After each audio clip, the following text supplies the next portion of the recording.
मेरी जान, तुम ठीक तो हो ना? तबीयत खराब थी तो काम करने की क्या जरूरत थी?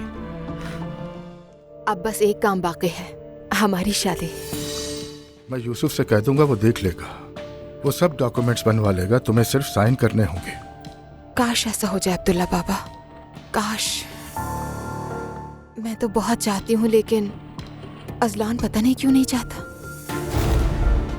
दुआ से शादी नहीं करूंगा मैं। अब जवाब सुन लिया? यहाँ देखो, मैं तुम्हें आग कर दूंगी, कभी माफ नहीं करूंगी मैं तुम्हें।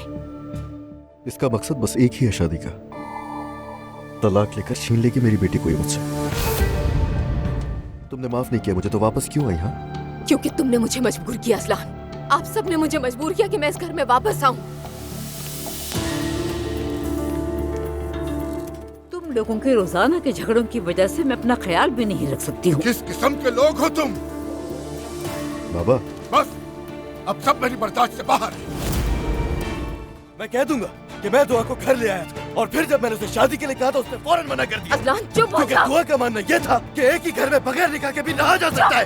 चुप हो जाओ अजलान। तुम्हारे पास मेरे खिलाफ गवाही देने के लिए बहुत लोग होंगे वहाँ। अजलान मैं कहती हूँ चुप हो जाओ, चुप हो जाओ। देखो तुमने मुझे किस हाल पर पहुँचा दिया, किस हाल में पहुँचा दिया। मैं तुम्हें जो कुछ आजमा सकती हैं आजमा लें, क्योंकि मैं भी आजमाऊंगा। अपनी मौकिला पर मेरा एतमाद मेरे लिए सबसे अहम है। मैंने शुरू से ही कहा था कि हमारे दरमियान कोई राज नहीं होना चाहिए। मैं भूल गई थी कि बताना, मेरा मतलब मुझे ये इतना इम्पोर्टेंट नहीं लगा। देखो दुआ, शायद तुम्हें कोई दूसरा वकील ढूंढना चाहिए। क्या कहा? खुदा हाफिज।